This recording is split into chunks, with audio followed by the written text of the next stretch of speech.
The Hayes family estate did not merely sit at the end of Oakwood Drive, it presided over it. It was a sprawling, colonial-style monolith of white pillars, manicured boxwoods, and the kind of generational arrogance that took centuries to build and only one generation to quietly bankrupt. Inside the sun-drenched conservatory, the air was thick with the scent of expensive white lilies and the suffocating weight of maternal expectation. Standing in the center of the room, bathed in the afternoon light, was Chloe Hayes. At 35, she was the undisputed golden child of the Hayes dynasty. She was currently suffocating gracefully inside $70,000 worth of hand-stitched Chantilly lace and imported French silk. The wedding dress was a masterpiece of bridal engineering, designed to make her look like royalty, which was exactly how her mother, Beatrice, treated her. "Hold your breath, darling. Just a fraction more," Beatrice cooed, her perfectly manicured hands fluttering around Chloe's waist as a frantic seamstress pinned the hem. Beatrice Hayes was a woman whose entire self-worth was calculated by the zip codes of her friends and the thread count of her linens. "It has to be flawless, Chloe. Julian's family expects nothing less than absolute perfection. The Vances are high society, and we are not going to give his mother a single reason to look down her nose at us." "I'm barely breathing as it is, Mother," Chloe laughed, a breathy, practiced sound that she used at charity galas and country club luncheons. She turned her head, admiring her own reflection in the floor-to-ceiling gilded mirrors. "Julian says his boss, Marcus Sterling, might actually fly in for the reception. Can you imagine? The CEO of Sterling Tech at my wedding." "That is exactly why the floral budget had to be doubled," Arthur Hayes boomed as he strode into the conservatory. Arthur, a man who wore his tailored suits like armor to hide his dwindling bank accounts, checked his heavy gold Rolex. "We have an image to maintain. The Hayes name means something in this town. When Julian becomes a partner at his firm, we need to ensure the foundation is set. This wedding is an investment, ladies. Pure optics." In the far corner of the room, completely ignored by the trio of self-congratulation, sat Elena. At 32, Elena Hayes was the shadow to Chloe's blinding sun. While Chloe was a vision of sparkling diamonds and ethereal white, Elena was curled up in a faded, oversized gray cashmere sweater and dark jeans, her dark hair pulled back into a messy utilitarian knot. She was perched on a velvet chaise lounge that felt entirely too ostentatious for a Tuesday afternoon, her eyes locked on the glowing screen of her battered laptop. Her fingers flew across the keyboard with a quiet, relentless rhythm, processing spreadsheets that would have made Arthur Hayes weep if he knew how to read them. Elena was the family's open disappointment. She was the daughter who hadn't joined the junior league, who hadn't pursued a suitable husband from the country club roster, and who had moved into a modest, minimalist apartment downtown the moment she turned 18.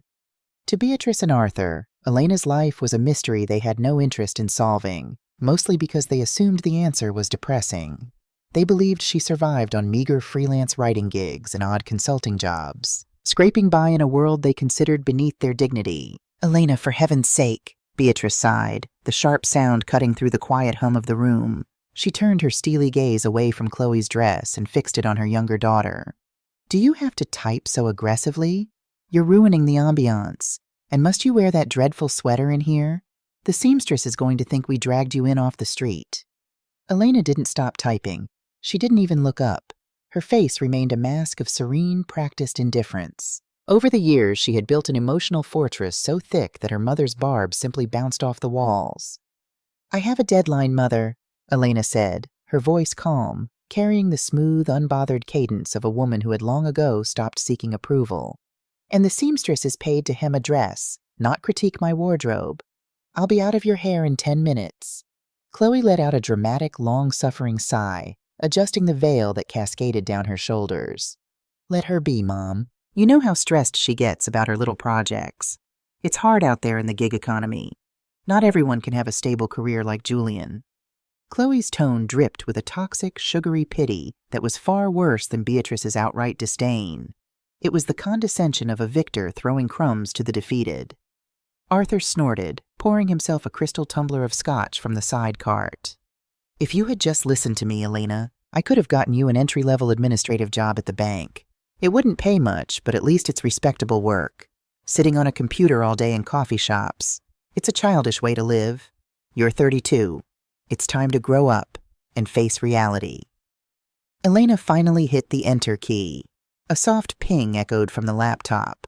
A wire transfer of $5 million had just been authorized to acquire a struggling logistics firm in the Midwest. She closed the laptop with a quiet snap and finally looked up at her family. "I appreciate the career advice, Dad, but my reality is perfectly fine," Elena said, her lips curving into a faint, enigmatic smile. Beatrice rolled her eyes, adjusting a pearl earring. "Well, just make sure your reality doesn't humiliate us next Saturday. I've already bought you a dress. It's navy blue, very conservative, very inoffensive. It will hide you in the background perfectly." Chloe carefully stepped down from the fitting pedestal, waving the seamstress away. She gathered the heavy skirts of her gown and walked over to where Elena sat, looking down at her younger sister. The height difference, amplified by Chloe's bare feet on the hardwood, made the moment feel like a royal decree.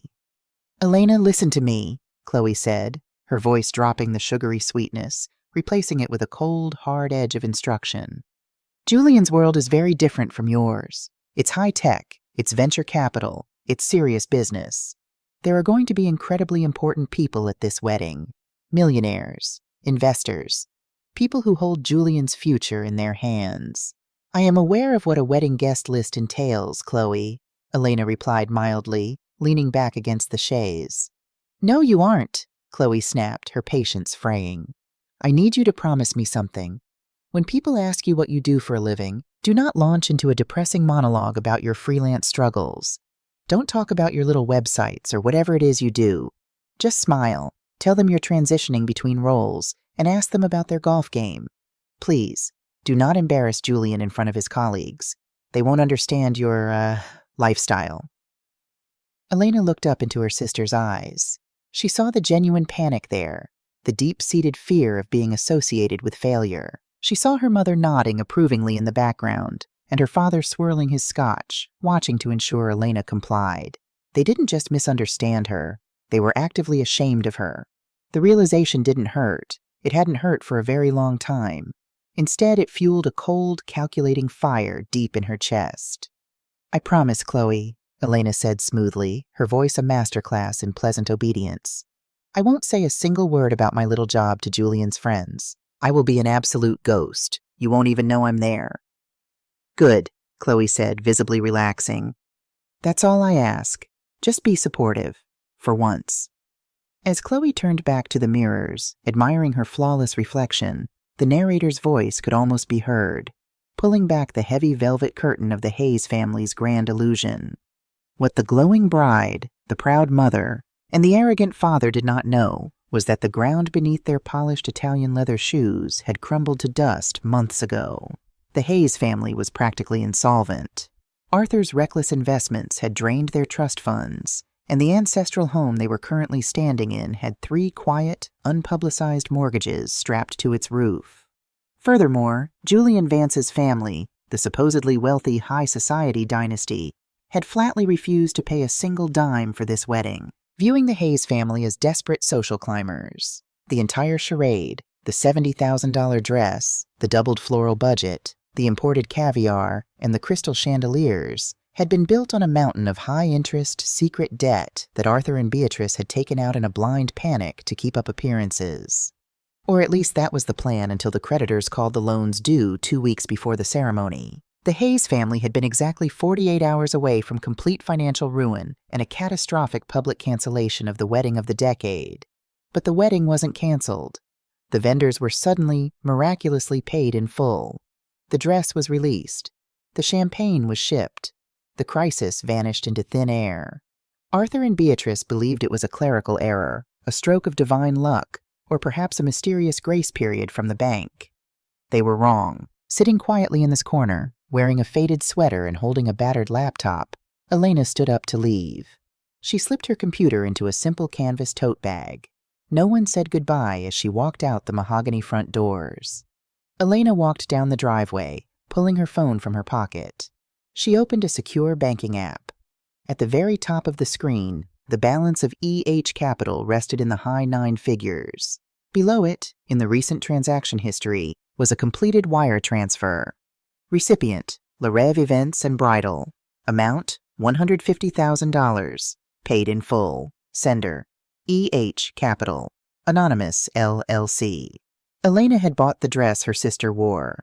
She had paid for the lilies her mother arranged. She owned the very ground they were standing on to mock her. She got into her modest, reliable sedan and started the engine, staring at the grand house through the rearview mirror. "See you at the wedding, Chloe," Elena whispered to the empty car, shifting into drive. "I wouldn't miss it for the world." The rehearsal dinner was held in the private dining room of the Wellington Club, an establishment so exclusive that it didn't bother with a sign on the street, operating entirely on the presumption that if you belonged there, you already knew where the door was. The room was bathed in the warm, amber glow of crystal wall sconces, the tables draped in heavy ivory linen and set with vintage silver that caught the light with every clink of a champagne flute. It was the perfect stage for a masterclass in delusion. Julian Vance stood at the head of the long mahogany table, holding court. At 36, Julian possessed the kind of aggressive, polished charm that often masqueraded as genuine intelligence in Silicon Valley boardrooms. He wore a bespoke Italian suit that fit him like a second skin, his teeth brilliantly white, his dark hair styled with effortless precision. He was currently regaling a captivated audience, mostly comprised of Chloe's extended family and a few of his own fraternity brothers, with the mythological tale of his latest business triumph. "It's all about market disruption," Julian said smoothly, swirling the $50 glass of Bordeaux in his hand. He possessed a voice that projected effortlessly, designed to dominate conference rooms. "Traditional software models are archaic, dinosaurs waiting for the meteor. What we're doing at Advanced Solutions isn't just an upgrade, it's a total paradigm shift in data logistics. And let's just say the big players have started to notice." Arthur Hayes leaned forward from the seat to Julian's right, his eyes shining with a mixture of reverence and desperate greed. "I've always said it, Julian. You have the vision of a true pioneer. And you said the latest funding round is closing soon?" Julian offered a modest, self-deprecating chuckle that fooled absolutely no one. "We are in the final stages of a Series C, Arthur. But it's not just any venture capital firm. We are currently finalizing terms with EH Capital." K-A-D. A collective murmur of awe rippled down the table.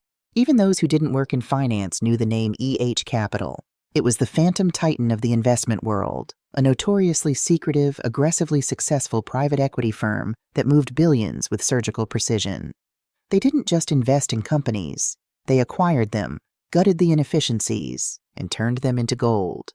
The founder and CEO of the firm remained entirely anonymous, a fiercely guarded secret that only added to the firm's mythical status in the financial press. EH Capital, Beatrice breathed, her hand coming up to rest against her pearl necklace. "Oh, Julian, that is magnificent.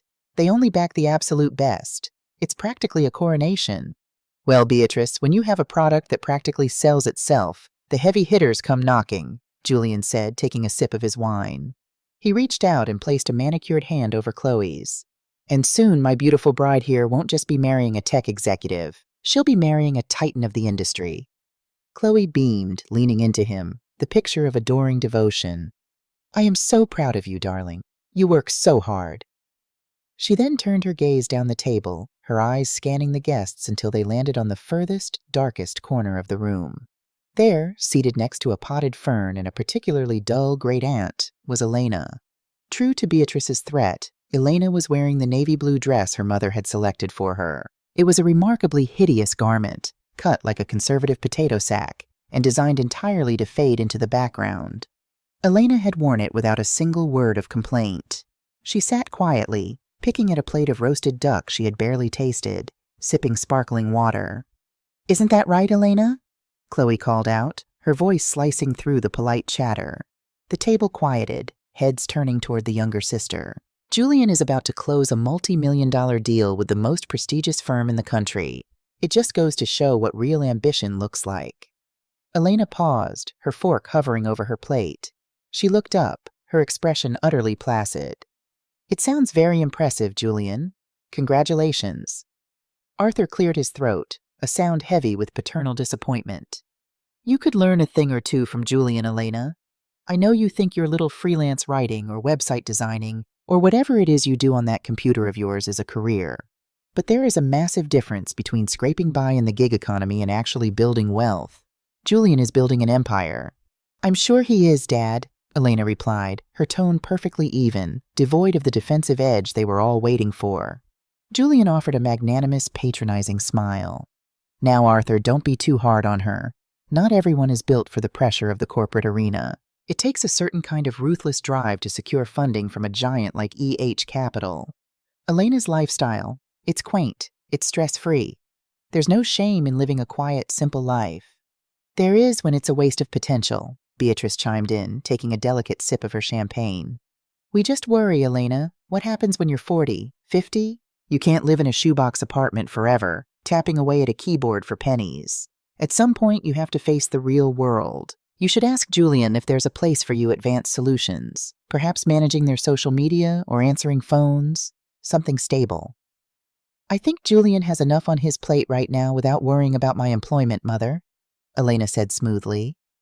I could always make a call to HR, Julian offered graciously, playing the role of the benevolent patriarch to perfection. We usually require a master's degree for entry level, but for family, I might be able to pull a few strings, get you out of that rut.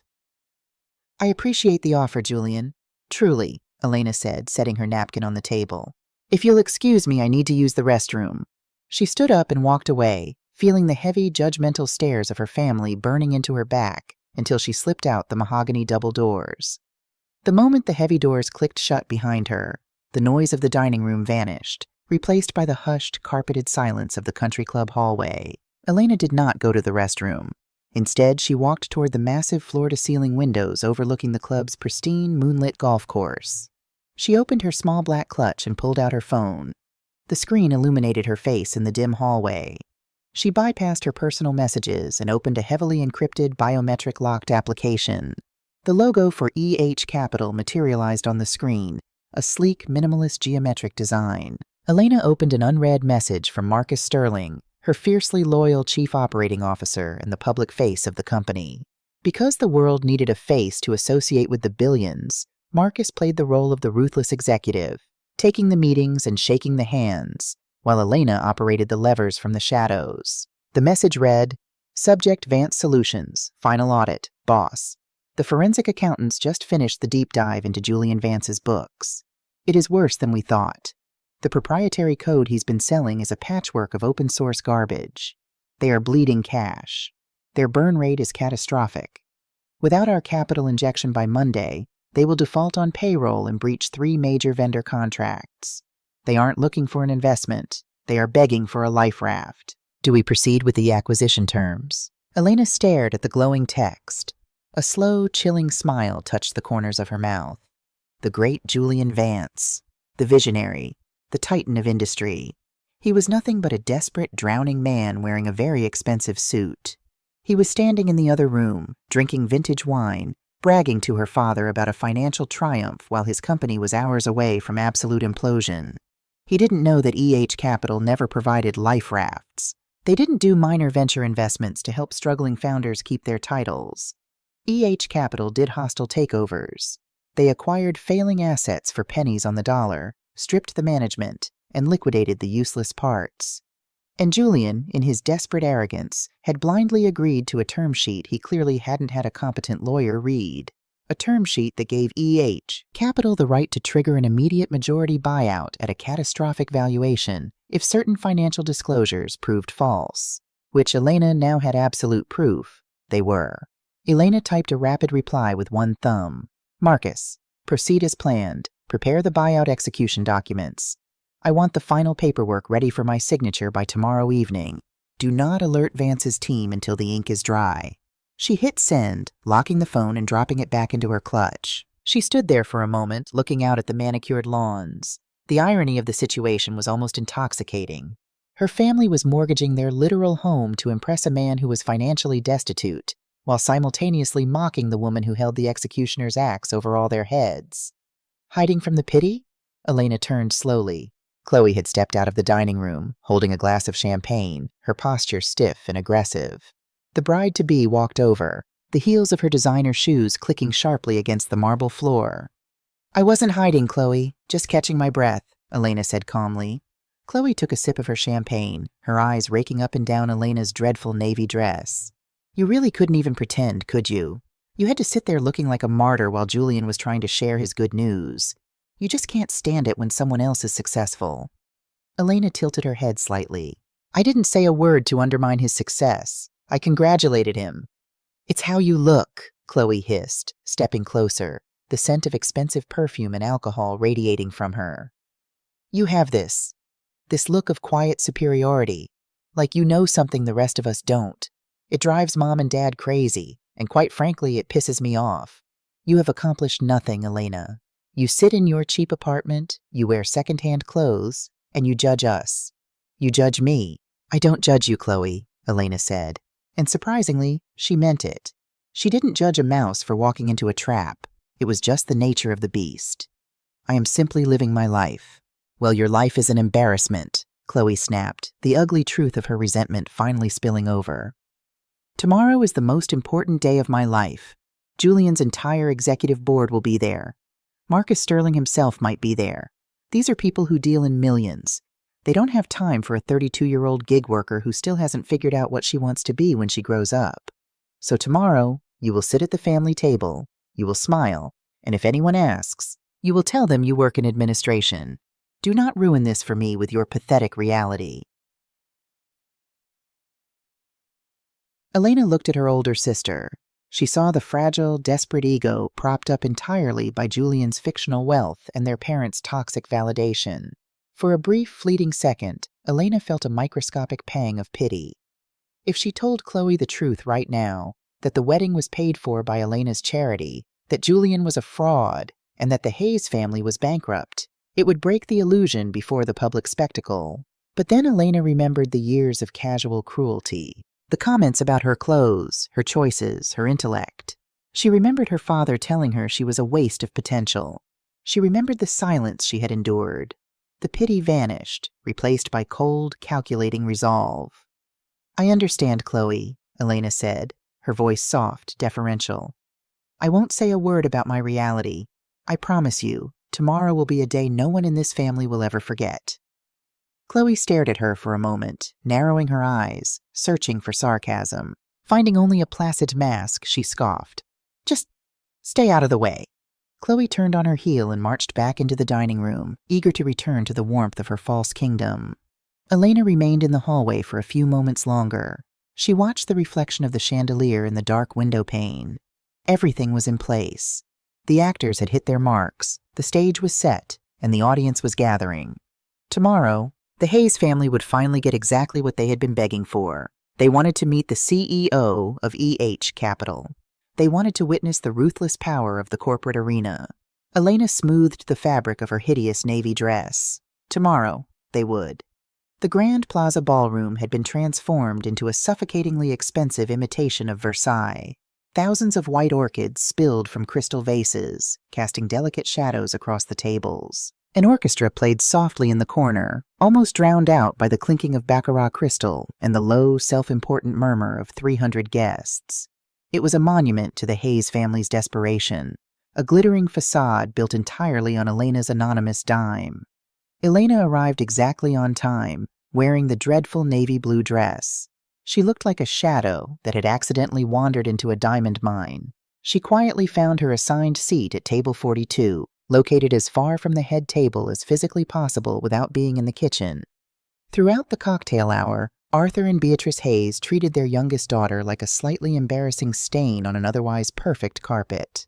Whenever a notable guest approached, Arthur would quickly maneuver his body to block Elena from view.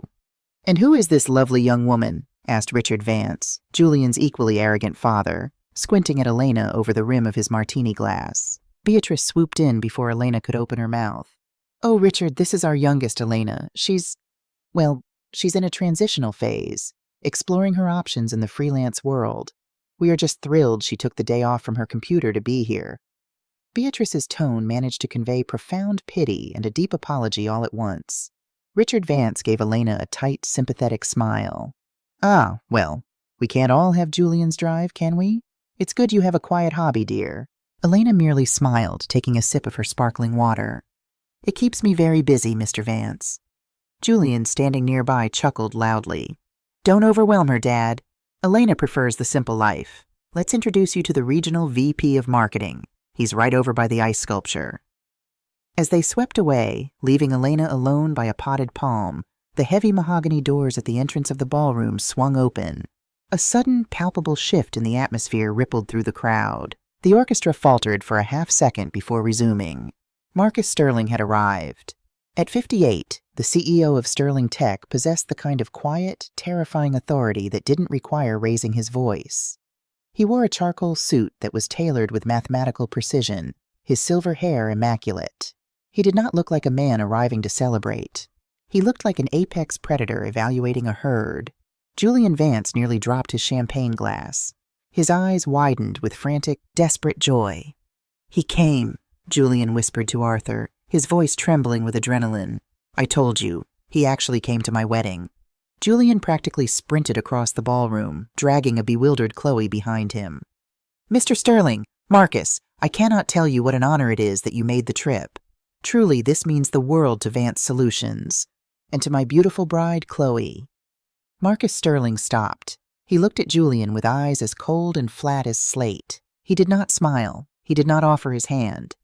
"Julian," he said, his voice a deep baritone that carried over the immediate chatter. "Congratulations, though I am not here for the champagne." Julian's smile faltered slightly, but his ego quickly patched the crack. Of course. Business never sleeps. We can schedule a sit-down on Monday to finalize the EH capital terms." "I am looking for someone," Marcus interrupted, his gaze completely bypassing Julian and scanning the sea of faces. "Anyone I can introduce you to?" Arthur Hayes offered, sidling up next to Julian, eager to absorb some of the billionaire's proximity.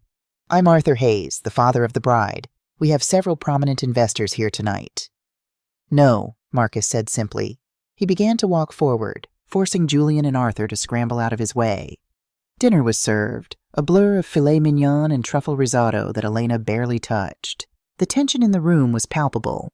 Marcus Sterling had taken a seat near the back, refusing all attempts at networking, simply watching the room with a hawk-like intensity. Julian was sweating through his bespoke suit, his eyes darting toward the billionaire every few seconds, terrified he was going to leave before the speeches. Finally, the crystal glasses chimed. It was time for the toasts.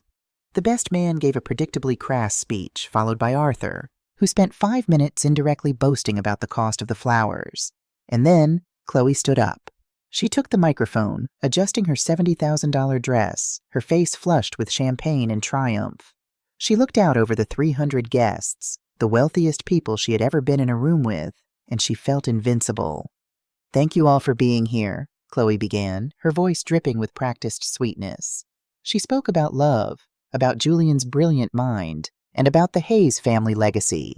But as the speech progressed, the sweetness began to curdle. Chloe's eyes locked onto table 42.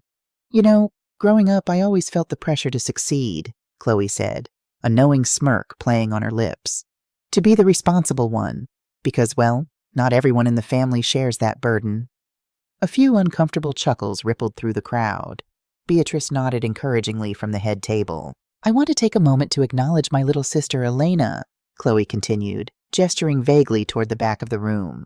Heads turned. Spotlights shifted. Elena sat perfectly still in her ugly navy dress, bathed in sudden, unwanted illumination. "We love Elena," Chloe said, her voice dripping with toxic condescension. "Even if she is 32 and still hasn't quite figured out what she wants to be when she grows up. While Julian and I are building a company and an empire, Elena is. And while she's typing very hard on her little computer in her apartment." The ballroom erupted into genuine roaring laughter. The Vances chuckled. The tech executives smirked. Even Arthur was laughing, shaking his head at his younger daughter's expense. "We keep telling her to join the real world," Chloe said, playing to the crowd, soaking in the attention. "We keep telling her that some dreams have expiration dates. You can't just play pretend forever, Elle. But hey, we support her little hobbies. Maybe one day she'll get a real job and move out of the gig economy. Until then, Julian and I will just have to carry the torch for the family's success." More applause, more laughter. 300 people mocking the quiet woman in the corner. Elena did not flinch. She did not cry. She simply looked at her sister, her face an unreadable mask of absolute calm. At the back of the room, Marcus Sterling stood up. He did not walk toward the head table. He did not ask for the microphone. He walked with terrifying purpose directly down the center aisle, the heavy thud of his footsteps somehow cutting through the dying laughter. The room began to quiet down, a wave of confusion washing over the guests as the billionaire bypassed the bride, bypassed the groom, and stopped directly in front of table 42. Julian, seeing his boss moving, quickly grabbed the wireless microphone from Chloe and scrambled down from the dais. "Marcus, Mr. Sterling, is everything all right? Would you like to say a few words to the bride?" Marcus Sterling ignored Julian completely. He stood before Elena. Then the CEO of Sterling Tech, a man who moved markets with a whisper, bowed his head, a deep deferential bow of absolute submission. He reached out and took the microphone from Julian's trembling hand. He did not look at the crowd. He looked only at the woman in the navy blue dress.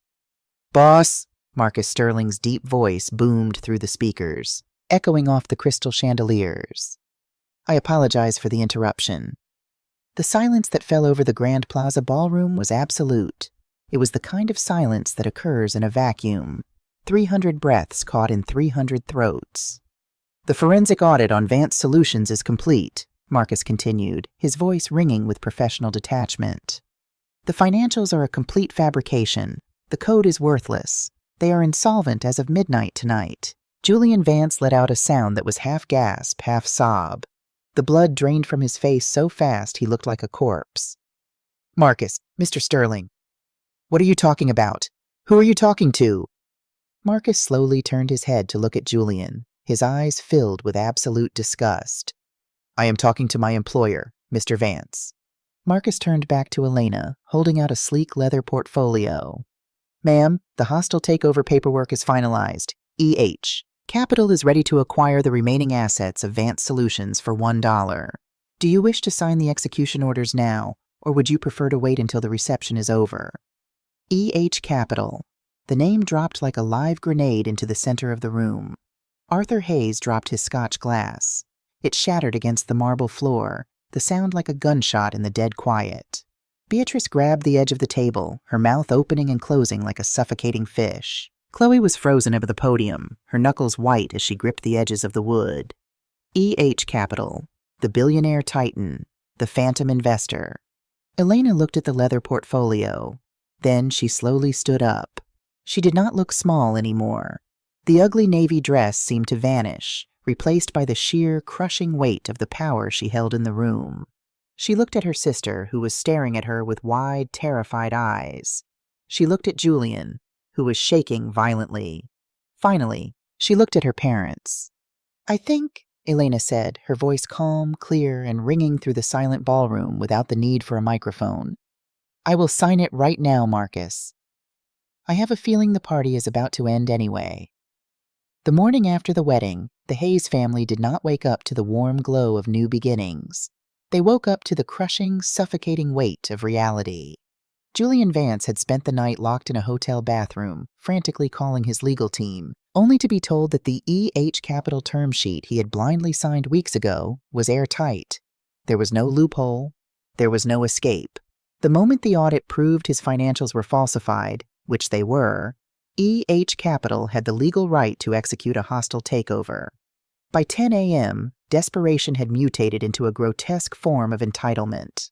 A sleek black town car pulled up to the curb outside Elena's modest downtown apartment building.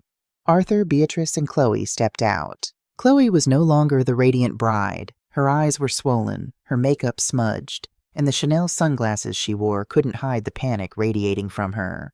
They marched up to the third floor and hammered on Elena's door. When Elena opened it, she was dressed exactly as they always despised. Soft gray sweatpants, an oversized white t-shirt, her hair in a messy bun. She held a mug of black coffee. "Elena, darling," Beatrice gasped, pushing past her daughter without waiting for an invitation. She looked around the minimalist, sparsely furnished apartment with newly appreciative eyes. "We need to talk. This whole misunderstanding last night. It was just awful." Arthur closed the door behind them, puffing his chest out to assert a dominance he no longer possessed. "Elena, what a performance. Keeping a secret like that from your own flesh and blood. EH Capital? I always knew you had my head for numbers, but to build an empire under our noses. Well, I suppose I have to respect the hustle. Elena took a sip of her coffee, remaining standing by the kitchen island.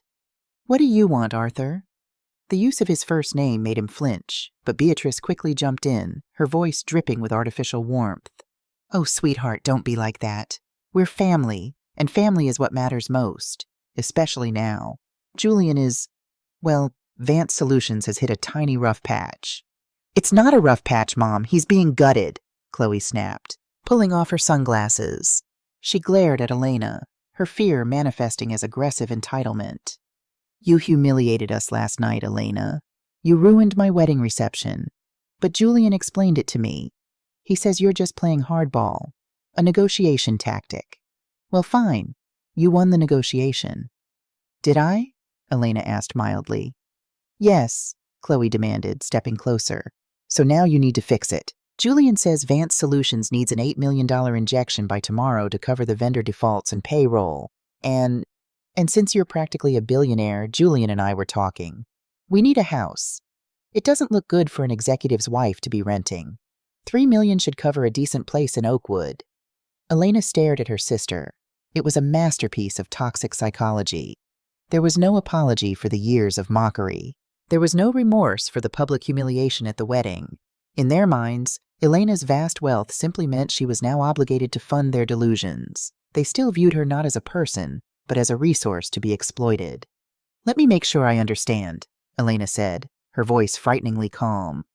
"After you stood on a stage in front of 300 people and mocked me for being a failure, you are now in my apartment, demanding $11 million? Beatrice rushed forward, placing a manicured hand on Elena's arm.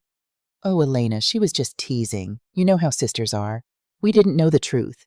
If we had known you were successful, we would have celebrated you, but you hid it. So really, this is just a big miscommunication. You can't let Julian's company fold. If he goes bankrupt, the Hayes family name will be dragged through the mud. Think of your father." "I am thinking of him," Elena said, looking at Arthur, who was suddenly avoiding her gaze. "Elena, please," Chloe said, her voice finally cracking, a shred of genuine desperation bleeding through the arrogance. "He's my husband. You have the power to save his dream. We're blood. You have to do this." Elena looked at the three of them. She saw the greed, the panic, the absolute lack of respect. They truly believed that beneath the title of CEO, she was still the quiet, submissive younger sister who would take their abuse and quietly fix their problems to keep the peace. Elena set her coffee mug down. She let out a long, heavy sigh, expertly feigning defeat. "Fine," Elena said softly. The collective exhale from Arthur, Beatrice, and Chloe sucked the oxygen out of the room. Chloe actually smiled, a triumphant told-you-so smirk flashing across her face. "I knew you'd see reason," Arthur boomed, the paternal arrogance instantly returning. "It's just business after all. Keep it in the family." "Julian's board is meeting tomorrow at 9:00 a.m. at the Sterling Tech offices to discuss the insolvency," Elena said, her face an unreadable mask. "Be there. Bring Julian. I will have Marcus prepare the paperwork for my signature. I will handle Vance Solutions." "Oh, thank you, sweetie," Beatrice cried, stepping forward to hug her. Elena took a smooth half-step back, leaving Beatrice grasping at empty air. "I'll see you tomorrow. I have work to do." As they filed out of the apartment, chatting excitedly among themselves about the new house Chloe was going to buy, Elena locked the door. She picked up her phone and dialed her COO. "Marcus," Elena said, the feigned weakness entirely gone from her voice, replaced by freezing steel. "Have legal draft the final execution, the absolute maximum penalty clauses. I want the boardroom prepped for tomorrow morning." "Understood, boss," Marcus replied. "Are we giving them a golden parachute?" "No," Elena said, looking out her window at the town car driving away. "Cut the cords. Let them fall." Part 5. The Severance of Ties. The boardroom at Sterling Tech was a cavernous space of glass, chrome, and intimidating silence. It sat on the 42nd floor, looking down upon the city like a predatory bird. At 8:55 a.m., Julian, Chloe, Arthur, and Beatrice were seated on one side of the massive oak table. Julian was sweating, his leg bouncing nervously, but Chloe was perfectly composed, sipping sparkling water and looking around the billionaire's sanctuary with a proprietary gleam in her eye. At exactly 9 a.m., the heavy glass doors opened. Elena did not wear a faded sweater. She wore a perfectly tailored midnight black Tom Ford suit. Her hair was pulled back into a severe, flawless twist. She looked every inch the ruthless apex predator the financial world whispered about. Marcus Sterling walked half a step behind her, carrying a leather folio. Elena took the seat at the head of the table. She did not say good morning. She nodded to Marcus. Marcus opened the folio and slid a thick stack of legal documents across the polished wood toward Julian. "Mr. Vance, the final paperwork." Julian let out a breath of relief, reaching for the gold Mont Blanc pen in his pocket. "Thank you, Marcus. Elena, I can't tell you how much I appreciate this capital infusion. With $8 million, we can restructure the debt, and I project we'll be profitable by Q3. "Read the first page, Mr. Vance," Marcus interrupted, his voice devoid of warmth. Julian frowned. He put on his reading glasses and looked down at the document. The room was dead silent, save for the hum of the air conditioning. As Julian read, the color completely drained from his face. His mouth fell open. His hands began to shake so violently the paper rattled against the table. "This," Julian choked out, his eyes darting wildly between the paper and Elena. "This isn't an infusion schedule. This is an asset forfeiture." "What is he talking about?" Arthur demanded, leaning forward. "Elena, what is this?" "It is exactly what it says." Elena spoke for the first time, her voice echoing coldly in the large room.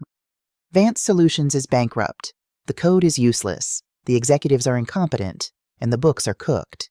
E.H. Capital is executing its right to a hostile takeover based on your fraudulent disclosures." "Hostile?" Chloe shrieked, standing up. "You said you were going to fix it." "I am fixing it," Elena said coldly, "by removing the infection. Julian, per the contract you blindly signed to get my attention, I am purchasing all of your shares, intellectual property, and assets." Elena reached into her pocket, pulled out a single crisp $1 bill, and flicked it across the massive table. It slid and stopped perfectly in front of Julian's trembling hands. "There is your buyout. $1. You are stripped of your title, your equity, and your access to the building. You also have a 5-year non-compete clause. You're done." "You can't do this!" Julian screamed, slamming his fists on the table, the veneer of the polished executive shattering completely. "I'm your brother-in-law. You're stealing my life's work." "Your life's work is a Ponzi scheme built on open-source code," Elena fired back, her voice raising just enough to command absolute silence. "If I don't execute this takeover, the SEC will be knocking on your door by Friday. I'm not stealing from you, Julian. I'm saving you from federal prison. Sign the paper." "Elena, stop this madness," Beatrice cried, genuine tears of panic streaming down her face. "You are destroying your sister's life. How can you be so cold-blooded? We are your family. We raised you." "Did you?" Elena asked, leaning back in her leather chair. "Because from where I sat, you raised Chloe. You merely tolerated me." "After everything we've done for you," Arthur roared, his face purple with rage. "We put a roof over your head. We gave you the Hayes name. And you sit there, hoarding billions while your own flesh and blood faces ruin? You're a monster, Elena. You're a sick, vindictive little girl." Elena didn't flinch. She simply reached into the inside pocket of her suit jacket. She pulled out a folded piece of paper and tossed it onto the center of the table. "Look at it," Elena commanded. Julian, shaking, reached out and unfolded the paper. Chloe leaned over to look. It was a bank wire receipt. Sender, E.H. Capital. Recipient, Larev Events and Bridal. Amount $150,000. Chloe gasped, stepping back as if the paper had burned her. What is this?" "That is the invoice for your fairy tale wedding, Chloe," Elena said, her voice dropping to a lethal, quiet register. "The dress you wore, the orchids you carried, the champagne you drank while you stood on a stage and called me a pathetic loser. I paid for every single drop of it." Arthur and Beatrice froze, staring at the paper in horror. "The Vances didn't pay for the wedding," Elena continued, looking directly at her parents. "And you couldn't pay for it, Arthur, because the Hayes estate is mortgaged to the hilt, and you have less than $10,000 in liquid assets. You were 48 hours away from public bankruptcy. I bailed you out. I bought the stage so you could all stand on it and mock me." "You?" Chloe stammered, her worldview entirely collapsing. "You paid for my wedding?" "I did," Elena said.